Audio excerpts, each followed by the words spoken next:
Hello everybody and welcome back to another unboxing video. I am your host Joel. I am one half of the Newlydeads.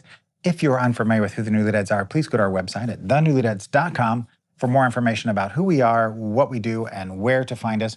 So on this channel, if you're familiar, most of the unboxing videos that we do are related to film. However, I'm also a vinyl collector and a toy collector, and so occasionally we will do videos that are related to those items. So if you like what you see here, please go to the channel, check out the other videos. There's a lot of content on there and more coming every Tuesday on the unboxing videos. So on this video, we have a bunch of records that I've been kind of piecing together over the past several months that I've picked up at various places just for the sake of kind of brevity. Most of these were picked up either at CD Source, Toad Hall in Rockford, or Culture Shock. All three of those are located in Rockford.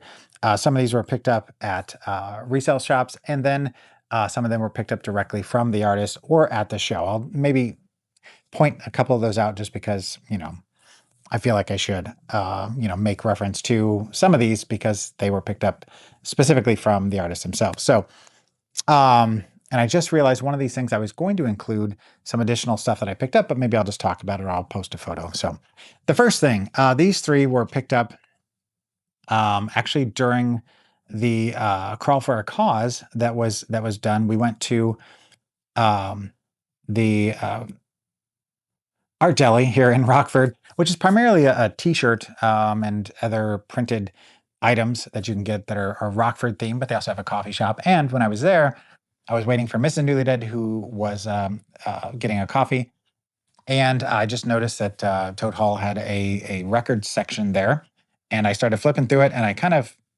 took a step back because I was a little surprised at what was in there. So the first thing I found was Shiny and Oh So Bright, Volume 1, No Past, No Future, No Sun from 2018. This is the Smashing Pumpkins, one of their more recent releases, and I've put it in a new bag here, but this was essentially brand new. It's a gatefold sleeve, and I will maybe, I don't know if I end up taking this out or not, but, the records themselves are, pretty standard as far as, that goes. Nothing too crazy, very nicely done, but it's a gatefold album. And, here, we'll go ahead. We'll take it out because that's why you're here, for unboxings. So inside, we have this rather large image here, and Billy does not go half-assed on the releases. So you have this rather large booklet that includes lyrics, and there's some information about the album itself here. I'm trying to make sure I include as much as I can. About us, who's on the record and whatnot, and of course the Smashing Pumpkins logo. This is a double album, and like I said, does not skimp on what is included. I got this for a heck of a cheap price, and it is used. However, by looking at it, it is basically a brand new album. Then, as I continue to look, I found Sear from 2020, another Smashing Pumpkins release. Again, switched out the bag here, and information about the album on the back. And again, this is another gatefold there. This is a single album, which the album itself is just your typical black vinyl. And on the inside, you do have here, if I can get to it. I should have maybe planned ahead a little better, but I'm not a professional. There's just a sleeve there actually for the album itself. And I thought there was liner notes. Oh, it's on the other side. There it is. Again, we have, very similar, artwork style as to the last one. The large images, you've got the lyrics, the typography is the same as the other. And then you've got, information on the back here about the record itself. Just, again, kind of took me back a little bit because I was like, first of all, why would anybody get rid of these? Second of all, they're in such phenomenally good shape that I just, couldn't not pick them up. So there you go. And I apologize. My head keeps going out of frame. I didn't frame this very well. And then finally, we have Agori Mehori May, which is from 2024. And now for this, I looked it up because I was curious what that meant. Now, the Latin-based definition of that means I am afraid to die. The Hindi version is, oh my God, I am just a peacock. Now, this is all speculative. I don't know that any of these are accurate. There is also potentially a Hindu, which could mean something along the lines of fearless, or there's one theory that it's a code that basically just means smashing pumpkins.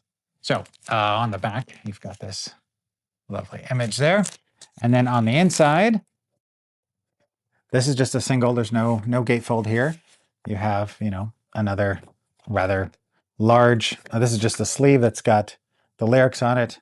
And then the album itself is very nice, just typical black.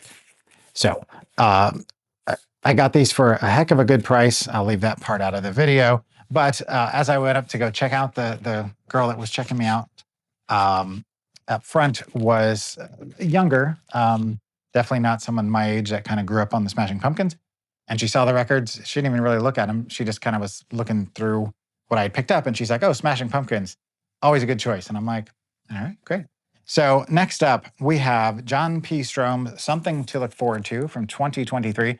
Now, if you're familiar with the channel, you're familiar with the fact that I am a Juliana Hatfield fan from way back. And the Blake Babies, John P. Strome was one of the members of the Blake Baby. This is his 4th studio album.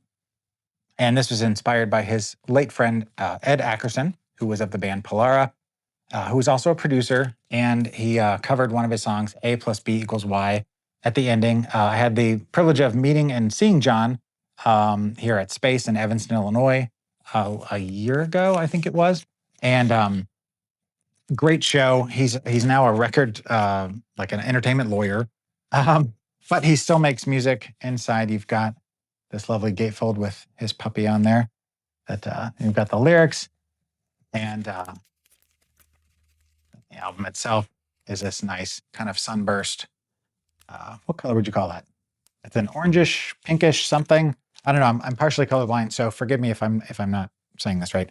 Then, speaking of the Blake Babies, we also have the reissue of Juliana Hatfield's Wild Animals from 2013. Now, this is a mostly acoustic album of hers. It's her 13th record.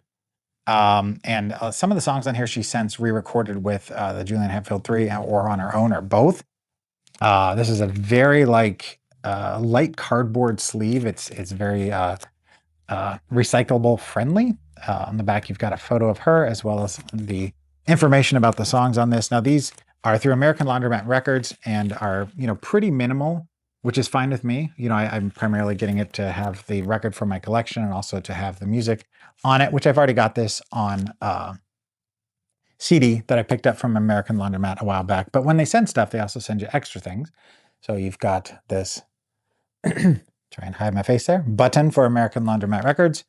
You have an American Laundromat sticker. You have a thank you card from them, which includes, upcoming releases for them. And I got a nice Blake Baby sticker. There's John Strome right there. There's Juliana Hatfield, and there's Frida Love, Frida Smith, Frida Bonner. Multiple names, but she is one of the members and also who I've seen at Space and am a fan of her work as well. So let me move that stuff. Next up, we have Glenn Phillips. There is so much here from 2022. This is his 5th studio album, solo studio album. It's from the band Toad the Wet Sprocket. I had the pleasure of seeing and meeting Glenn at Space. This was just like a month ago. I bought the record directly from him. I took my copy of Pale, which is their 2nd studio album from Toad the Wet Sprocket, had him sign it, got my photo taken, got a chance to talk with him for just a few minutes. Super nice guy, great show. I saw Toad the Wet Sprocket in October. And then again, like I said, I saw him solo just about a month ago. So got a lot of Toad this year. On the back, you have the listing of the songs. A lot of these were written during the pandemic when there was a friend of his who was doing like a songwriting challenge where they'd give a word and they would have to come up with a song based around that word. So it's a very fun record, very loose. And I know for him, he was struggling for a while with, separation and kind of, coming up with things. And so he took that prompt as a way to kind of reinvigorate himself to make music. And the songs on here are fantastic. Again, pretty basic. As far as the packaging is concerned, you've got this nice, again, kind of sunburst purple vinyl, which it's a great record. If you like Americana, kind of acousticy. If you're familiar with Toad the Wet Sprocket, you probably already know this record. But highly recommended. Great album. Next up, we have the band that I came across, I want to say 2 years ago. And then this album came out, picked it up. This is the oldest one I've had that I haven't shown anyone yet. They actually just released a brand new song, so I think another album is on the way soon. But they're from the UK. They're kind of considered an emo band. I don't like that phrase because emo to me means something a little different. But for lack of a better way of saying it, that's what we'll classify them as. They're a fantastic band. They're from Nottingham, North Hampshire, England. This is their 4th studio album. They have 1 live album, 2 EPs, and then, like I said, I think they've got another one coming. And it's a great record. So this is As December Falls. Everything is on fire, but I'm fine. If you like, kind of what's classified as emo, things like The Used, things in that genre, you probably will like this. Bethany, who is the lead singer, is fantastic. Her husband is one of the other primary songwriters in the band. And there's 2 other guys. One of the guys just recently left the band, the drummer. So they are, assuming getting someone else to replace him, but they are, I believe, on tour or just left tour. The album itself is pretty basic. There's no liner notes or anything. And you've got this nice blood red. You can't really see it with the lighting. It is a really cool red color. But you may have heard some of this. She is very busy on social media. So you may have come across her if you're a fan of other bands in this genre, because they are everywhere. And I don't know if they're putting some money behind it. I'm assuming so. But that's what got me to find them, fall in love, and then start collecting their music. So finally, we have, now the band is called Jody. The actual artist name is Nick Levine. He was originally from Pine Grove, which is a personal favorite of mine. I know they've had some things that have happened that have kind of caused some issues with the band, whether or not it's going to progress. But Nick had left the band a while ago. He actually has now started playing with one of my favorite bands making music currently, which is Great Grandpa. And he is close with Al Meny, who's the lead singer. I guess he was on and off again since the album Meridian, which is the one that I found Pine Grove with. He's had 1 prior EP called Karaoke, which is one that I'm trying to track down. That was from 2017. It's very much in line with Pine Grove and the Red House Painters. If you're familiar with either one of those bands, sorry, I probably should have held the record up. The album is called Blue Heron. And he now plays, like I said, pedal steel guitar with Great Grandpa. I didn't say that part, but I said he was playing with Great Grandpa. So it's a very slow, very introspective record. Sounds a lot like Great Grandpa. Sounds a lot like Pine Grove with some Red House Painters. It is something for a rainy day, I would say, is probably the best way to describe this record. Inside, you have lyrics from the songs, more with the theme of the water. There's Nick in the water with the blue heron tattoo on his back. And then inside, you have this, silver, kind of metallic looking vinyl. And I won't say this is for everybody, but if either of those bands that I mentioned are something you like, or you like very slow kind of singer-songwriter kind of things, this is a great record. And then if you like it, check out Pine Grove and also check out Great Grandpa, because both of those bands are amazing. I haven't heard a bad song from either one of them yet, so check them out. All right, that is it. I know that was a little awkward, a little weird, but kind of have some limited space here, so I'm kind of working within the confines of what I gave myself. So thank you so very much for watching. We appreciate it. And until next time, remember that tomorrow is not guaranteed, so don't forget to unbox your heart. We'll see you soon.